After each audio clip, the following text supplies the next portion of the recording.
silakan masuk. Selamat pagi Bu, dengan saya Bidan Fatia. Ada yang bisa saya bantu Bu? Iya, selamat pagi juga Ibu. Jadi saya di sini datang buat pemeriksaan rutin anak saya. Baik Bu, di sini saya akan melakukan pemeriksaan fisik pada bayi Ibu atau yang disebut dengan antropometri. Nah, tujuannya itu untuk mengetahui apakah bayi Ibu ada kelainan atau kecacatan pada wajahnya. Baik Ibu, sebelum melakukan pemeriksaan pada bayinya, saya menyiapkan alat dan bahan terlebih dahulu. Kemudian cuci tangan dulu ya Bu. Oh iya, baik Ibu. Iya Bu, ini adik bayinya saya pinjam dulu ya Bu. Iya.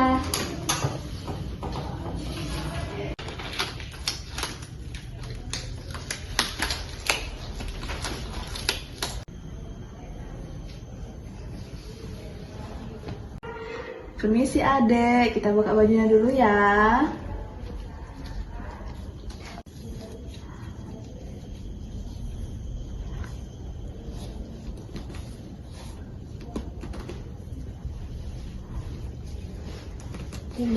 Baiklah, selanjutnya kita melakukan pemeriksaan tanda-tanda vital. Yang pertama adalah kita akan menghitung frekuensi jantung bayi.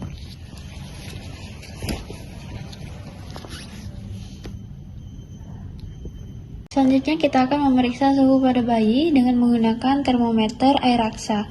Sebelumnya air raksanya kita turunkan ke 35 terlebih dahulu. Lalu kita letakkan di ketiak bayi. Dan kita pegang lengan bayi. Selagi menunggu hasil suhu, kita akan melakukan pemeriksaan yaitu menghitung nafas pada bayi. Selanjutnya kita akan melakukan pemeriksaan kepala bayi.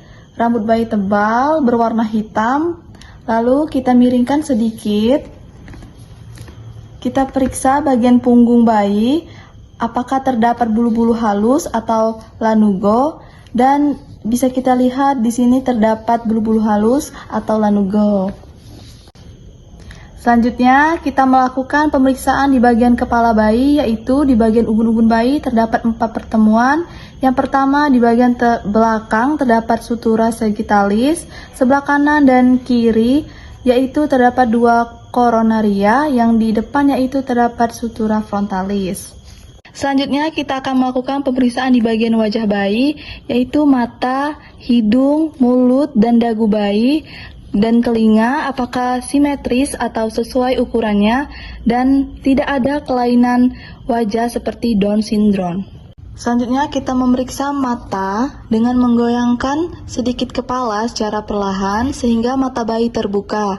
Periksa kondisi pupil dan kornea dengan menggunakan lampu sorot. Dan periksa apakah ada perdarahan dan konjungtiva, dan kemudian periksa juga adanya sekrit pada mata. Selanjutnya kita akan melakukan pemeriksaan pada telinga dan hidung bayi. Nah, ini kita sesuaikan antara letak telinga dan juga letak hidung dengan mata bayi dan kepala apakah simetris. Dan kemudian kita kenali tanda-tanda infeksi seperti pus, yaitu nanah di bagian telinga bayi, apakah ada sumbatan di bagian telinga dan juga hidung, dan kemudian kita periksa juga kebersihannya. Kemudian kita periksa juga bagian mulut bayi, apakah simetris, dan juga bibir, serta di dalamnya langit-langit mulut, apakah ada sumbing, dan refleks hisap juga kita nilai dengan mengamati bayi pada saat menyusui.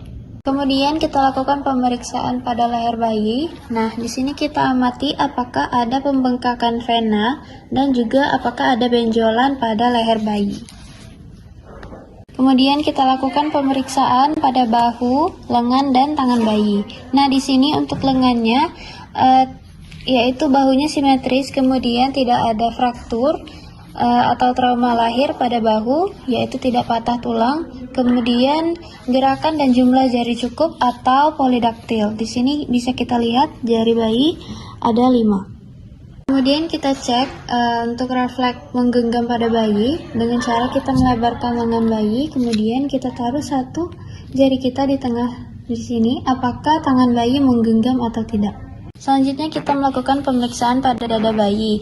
Nah, ini untuk melihat apakah ada kelainan pada dada atau sering disebut dada burung, sedikit menonjol, biasa disebut dengan pectus carinatum. Nah, untuk bayi di sini kita lihat dadanya normal, simetris, kemudian puting susu terbentuk dengan baik. Selanjutnya adalah bunyi nafas dan bunyi jantungnya juga normal. Lalu kita periksa abdomen atau perut pada bayi, yaitu bentuknya bulat, tidak ada benjolan ataupun kelainan pada perut bayi. Lalu penonjolan di sekitar tali pusat, tidak ada tonjolan yaitu normal. Kemudian tidak ada pendarahan pada tali pusat dan tidak ada tanda-tanda infeksi seperti basah dan tidak ada juga benjolan. Berhubung bayinya perempuan, labia mayora menutupi labia minora, vagina berlubang, uretra berlubang. Selanjutnya memeriksa tungkai dan pergerakan normal, simetris, memeriksa adanya odem dan kelengkapan jari.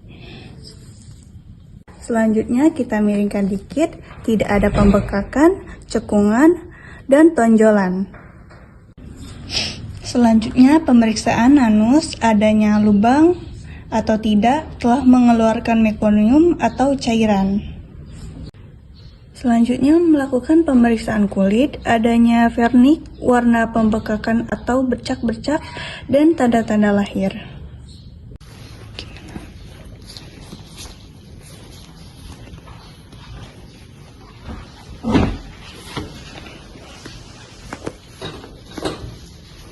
Melakukan pengukuran dan penimbangan bayi di atas timbangan yang telah diberi kain pengalas, pastikan skala timbangan di skala 0.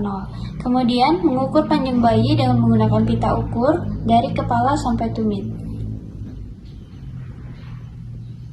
Melakukan pengukuran lingkar kepala menggunakan pita pengukur dan jangka panggul. Nah, di sini kita mengukur circumferentia fronta occipital atau CFO. Dihitung dari antara alis ke ubun-ubun kecil, kemudian kembali lagi ke alis. Kemudian yang kedua adalah circumferentia mento-occipital atau CMO. Dihitung dari dagu ke ubun-ubun kecil, kemudian kembali lagi ke dagu. Kemudian yang ketiga adalah diameter fronto-occipital atau DFO, yang dihitung dari antara alis, kemudian ke ubun-ubun kecil atau fronto. Yang keempat adalah diameter mento-occipital atau DMO yang diukur dari dagu ke ubun-ubun kecil. Kemudian kita ukur lingkar dada dengan pita pengukur. Lalu kita ukur lingkar lengan dengan menggunakan pita lila, diukur dari lengan atas luar ke arah lengan atas bagian dalam. Lalu kita rapikan kembali pakaian bayi.